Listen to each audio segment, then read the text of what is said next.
आज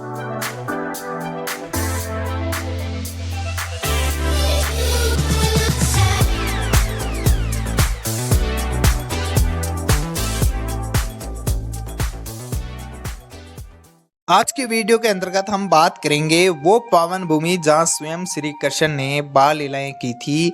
इस वीडियो में हम जानेंगे वृंदावन के प्रमुख दर्शनीय स्थल। आइए शुरू करते हैं इस आध्यात्मिक यात्रा।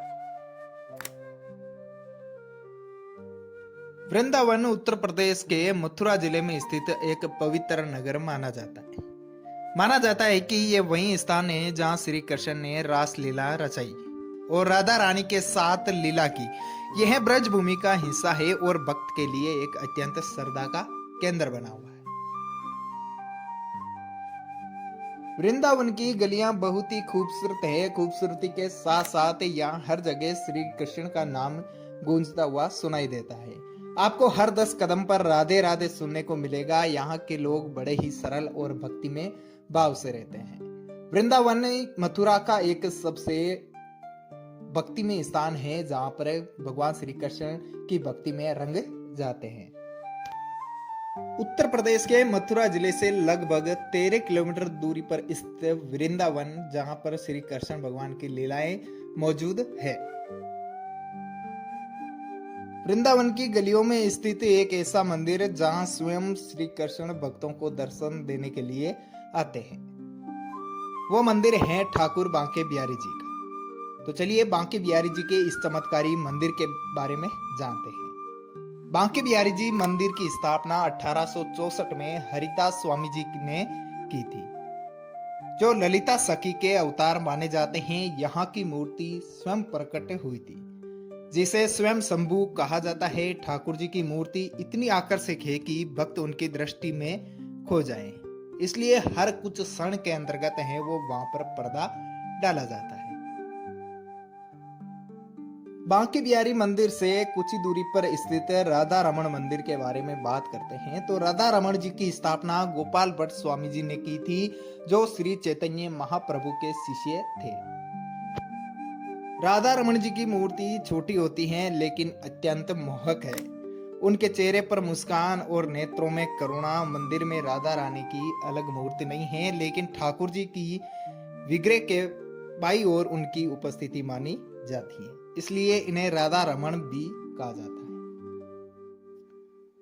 राधा रमण मंदिर से कुछ ही दूरी पर स्थित प्रेम मंदिर के बारे में बात करते हैं, जो वृंदावन में सौंदर्य का एक आकर्षक केंद्र माना जाता है। प्रेम मंदिर की स्थापना की बात करें तो जग गुरु श्री कृपालु जी महाराज द्वारा करवाई गई थी। इस भव्य मंदिर का निर्माण कार्य 2001 में शुरू हुआ और 2012 के अंदर पूरा हुआ था। लगभग 11 सालों में ये मंदिर बनकर तैयार हुआ था। संगमरमर से बने इस मंदिर में भगवान राधा कृष्ण और सीताराम की लीलाओं को सुंदरम शिल्प से दर्शाया गया है। मंदिर पूर्ण रूप से सफेद इतावली संगमरमर से बना है। इस पर की गई नक्काशी अद्वितीय है और स्तंभों, दीवारों और गुंबदों पर राधा कृष्ण की प्रेम लीलाओं की झलकियां मिलती है। रात्रि में मंदिर की रंगीन लाइटिंग इसे एक सवलोपक। मंदिर परिसर में श्री कृष्ण और राधा की लीलाओं की सजीव झांकियां बनी हुई है, जो हर दर्शनार्थी को मंत्रमुग्ध कर देती है। यहाँ पर रासलीला, माखन चोरी, कंसवध और गोवर्धन लीला के सुंदर दृश्य देखे सकते हैं। हर मूर्ति इतनी जीवित लगती है जैसे अभी बोलेगी। हर बोलती हुई मूर्ति लगती है यहाँ पर। शाम होते ही जब मंदिर में रंग बिरंगी रोशनी जगमगाने लगती है तो ऐसा प्रतीत होता है जैसे स्वयं वैकुंठ धरती पर उतर आया हो। रात्रि के समय मंदिर की रंगीन लाइटिंग इसे एक सौपन लोक जैसा बना देती है। प्रेम मंदिर का परिसर बहुत विशाल है, जिसमें सुंदर संगीत में फव्वारे, उद्यान और भक्तों के लिए खुले स्थान बनाए गए हैं। प्रेम मंदिर से कुछ ही दूरी पर स्थित इस्कॉन टेम्पल के बारे में। इस्कॉन टेम्पल की स्थापना 1975 ईस्वी में की गई थी श्री एल भक्ति वेदांत स्वामी प्रभुपाद जी द्वारा। उनका उद्देश्य था कि पूरे विश्व में कृष्ण भक्ति का प्रचार हो। यह मंदिर इस्कॉन का एक प्रमुख केंद्र माना जाता है। यहाँ श्री कृष्ण, बलराम और श्री राधा रानी की भव्य मूर्तियां विराजमान हैं वृंदावन की गोद में बसा, जहाँ पर आपको हर पल हरे कृष्णा हरे राम और भक्ति भाव हर सांस में बसता हुआ मिलेगा। यहाँ हर दिन 6 समय भोग और आरती होती है। सबसे अद्भुत दृश्य होता है मंगल आरती और संध्या कीर्तन के समय। यहाँ देश विदेश से आए भक्त मिलकर कीर्तन करते हैं और हरे राम हरे कृष्णा कृष्णा कृष्णा हरे हरे का गुणगान करते हैं। इस्कॉन टेम्पल से कुछ ही दूरी पर स्थित निधि वन के बारे में बात करते हैं, जो वृंदावन का सबसे रहस्यमय स्थान माना जाता है।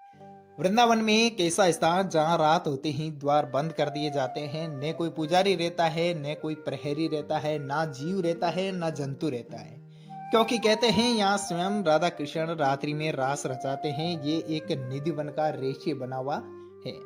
निधिवन से कुछ ही दूरी पर स्थित यमुना माँ की आरती का लुत्फ लेते हैं। ये वृंदावन की पावन भूमि पर बहती है मैया यमुना, जिन्होंने श्री कृष्ण की बाल लीलाओं को अपनी लहरों में सजोया है। हर शाम केसी घाट पर गूंजती है घंटियों की आवाज और दीपों की रेखा, क्योंकि होता है माँ यमुना की महाआरती। हर संध्या जब सूर्य अस्त होता है तब केसी घाट पर यमुना मैया जी की आरती की जाती है। दीपों से सजा घाट, गूंजते शंख और भक्तों का प्रेम सब मिलकर बना देते हैं एक दिव्य दृश्य। आरती के समय मंत्रों की ध्वनि सुनाई देती है। यमुना जी की लहरों पर तैरता हुआ और वातावरण आध्यात्मिक ऊर्जा से भर जाता है। परिक्रमा मार्ग की बात करें तो क्या आपने कभी 7 किलोमीटर तक सिर्फ प्रेम में डूबकर पैदल चला है? वृंदावन का परिक्रमा मार्ग सिर्फ रास्ता नहीं, ये श्री कृष्ण के चरणों की रेखाओं पर चलने का अवसर है। परिक्रमा की शुरुआत अक्सर होती है श्री गंगा महारानी मंदिर या इस कुंड से। यहाँ लोग प्रणाम कर जप माला लेकर राधे राधे कहते हुए परिक्रमा आरंभ करते हैं। हर गली, हर वृक्ष, हर मोड़ पर श्री कृष्ण की लीलाओं की स्मृति जुड़ी हुई नजर आती है। वृंदावन एक स्थान नहीं, यह अनुभव है जो आंखों से नहीं आत्मा से देखा जाता है। यदि आप अभी तक वृंदावन नहीं गए हैं तो एक बार वृंदावन का दौर जरूर करें, जहां पर आपको राधा रानी की कृपा की अनुभूति होगी और कृष्ण भक्ति में आप लीन हो जाओगे। आशा करता हूं वीडियो पसंद आया तो लाइक करें और शेयर करें और कमेंट में राधे राधे जरूर लिखें। जय श्री कृष्ण।